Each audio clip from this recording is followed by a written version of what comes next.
ओम नमः शिवाय, जय महाकाल। आप सभी को पता है कि कल है 1 दिसंबर 2025 का दिन, जिस दिन पड़ रही है सोमवार की मोक्षदा एकादशी।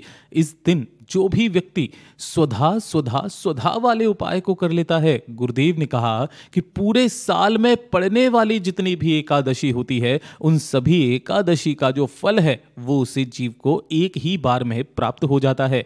जब आपके जीवन के दुख के आंसू सूखने का नाम नहीं ले रहे हैं, आपके जीवन के कष्ट खत्म ही नहीं हो रहे हैं, आप महादेव से बोल बोल करके थक गए, आपकी कोई विशेष मनोकामना है, कोई हृदय की बात है जो अधूरी है, तो आज के दिन इस उपाय को करना बिल्कुल भी नहीं भूलिएगा। पूज्य गुरु जी की कथा से सुन करके और समझ करके इस पूरे उपाय को बहुत ही आसान भाषा में आप सभी शिव भक्तों को बताऊंगा, परंतु उससे पहले आप सबसे बस एक छोटी सी प्रार्थना। जो भी लोग पहली बार आए हैं, चैनल को सब्सक्राइब जरूर करेंगे और वीडियो को लाइक करके कमेंट बॉक्स में हर हर महादेव जरूर लिखेंगे।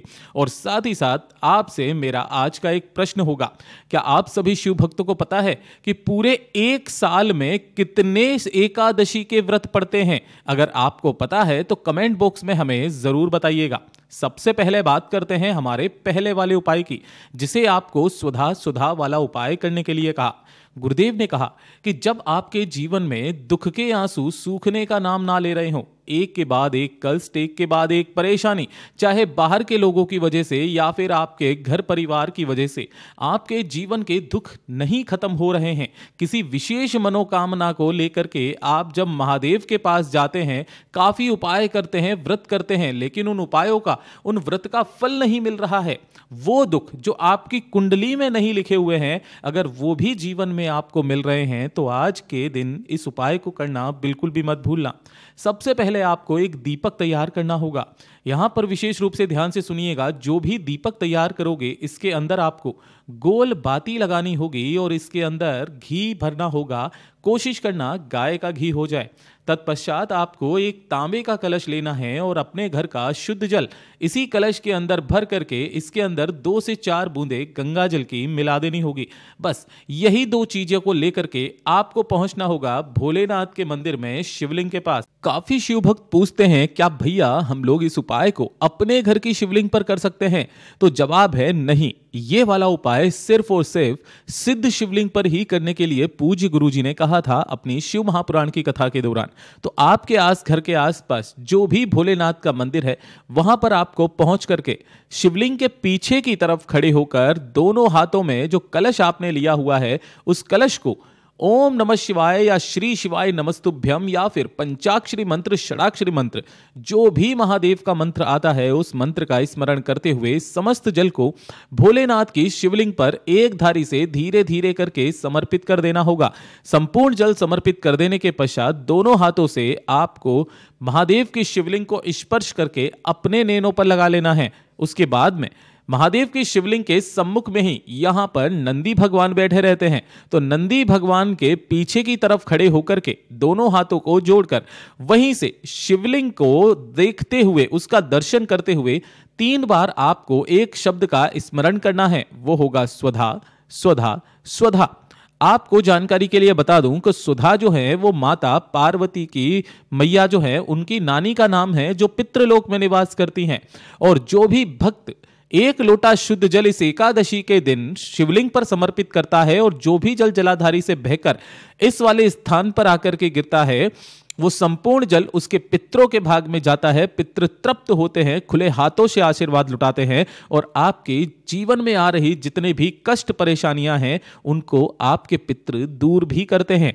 पूज्य गुरुजी ने तो यहां तक कहा कि आप 3 बार स्वधा शब्द का नाम स्मरण ना करके, अगर ब्रह्मा जी के द्वारा एक रचित श्रोत, जिसे स्वधा श्रोत भी कहा जाता है, जिसके अंदर 12 श्लोक होते हैं, वहीं 1 लोटा शुद्ध जल समर्पित करके नंदी भगवान के पीछे बैठ करके जो भी व्यक्ति इन 12 श्लोकों का मात्र 1 बार स्मरण पाठ भी कर लेता है, तो इस श्रोत का पाठ करने मात्र से आपको 100 बार श्राद्ध करने का और सभी तीर्थों में स्नान करने का पुण्य फल भी प्राप्त होता है। जिसका कारण यह निकलता है कि आपके जीवन में चल रही जितनी भी दुविधा, जितने भी कष्ट, जितने भी परेशानियां हैं, वो जड़ से समाप्त हो जाती है।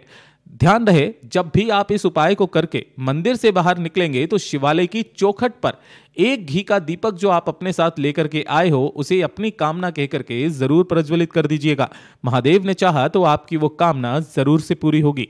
दूसरा वाला उपाय जो सबसे ज्यादा खास और विशेष उपाय बताया जाता है, क्योंकि आप सभी को पता है कि जो एकादशी का दिन होता है वो भगवान श्री हरि नारायण विष्णु जी को ही समर्पित होता है और इन्हीं के साथ में होती हैं माता लक्ष्मी जी। अगर आपके घर में धन को लेकर के और पैसे को लेकर के समस्याएं बहुत ज्यादा चल रही है, कर्ज चुकता नहीं हो रहा या फिर अनावश्यक खर्चों से आप बहुत ज्यादा परेशान हैं, घर में धन बिल्कुल बचता ही ना हो, लोग आपके पैसे खा करके भाग गए हैं, आपका पैसा वापस आ ही नहीं रहा है, कहीं अटका हुआ है, तो एक छोटा सा उपाय इस एकादशी के दिन करना बिल्कुल भी नहीं भूलिएगा।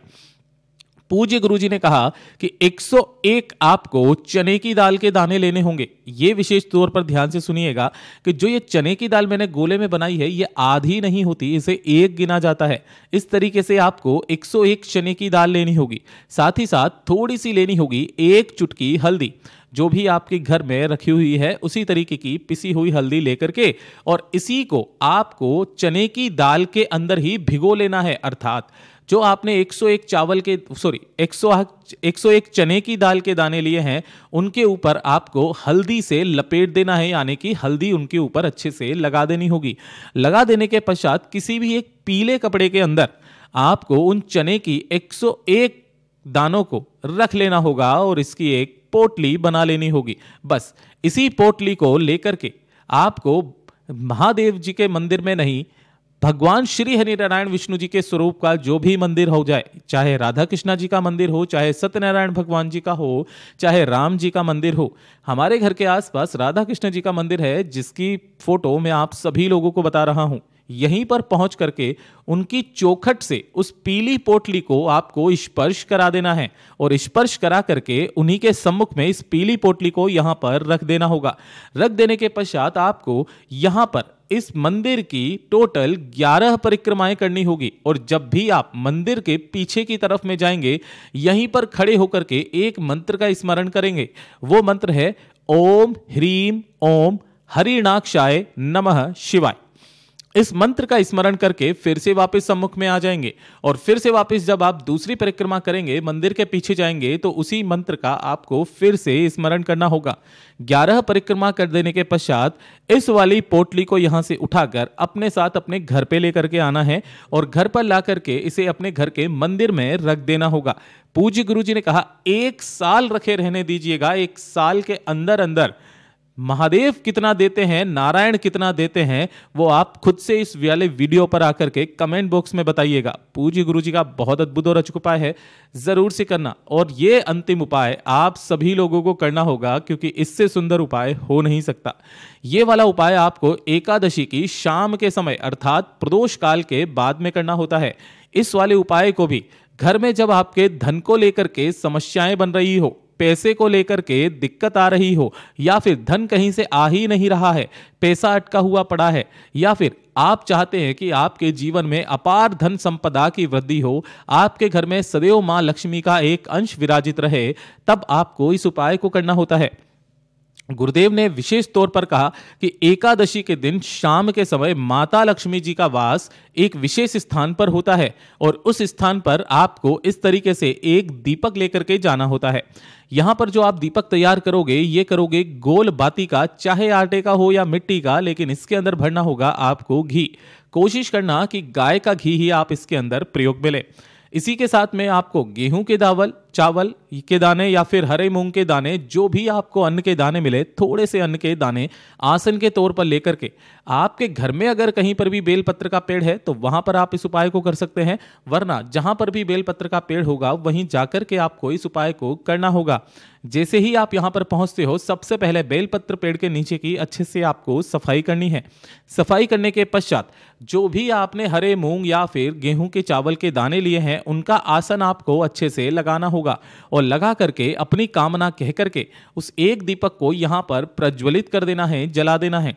जला देने के पश्चात मां लक्ष्मी की कामना करते हुए, घर में धन संपदा वैभव की कामना करते हुए इसी वृक्ष के नीचे की थोड़ी सी मिट्टी आपको उठा लेनी होगी और इसे लेकर के जब आप अपने घर पर जाएंगे तो माता लक्ष्मी जी का एक विशेष मंत्र ओम महालक्ष्मी नमः मंत्र का स्मरण करते हुए इस मिट्टी को आपको अपने पूरे घर में धीरे धीरे करके छींट देना होगा। पूज्य गुरु जी ने कहा अगले ही दिन से आपके घर में महाराज धन की आवक होना शुरू हो जाती है। पूज्य गुरु जी के सभी उपाय बहुत ही ज्यादा खास और अद्भुत है, जरूर से कीजिएगा। और वीडियो पसंद आ जाए तो लाइक जरूर कीजिएगा, कमेंट बॉक्स में हर हर महादेव जरूर लिखिएगा।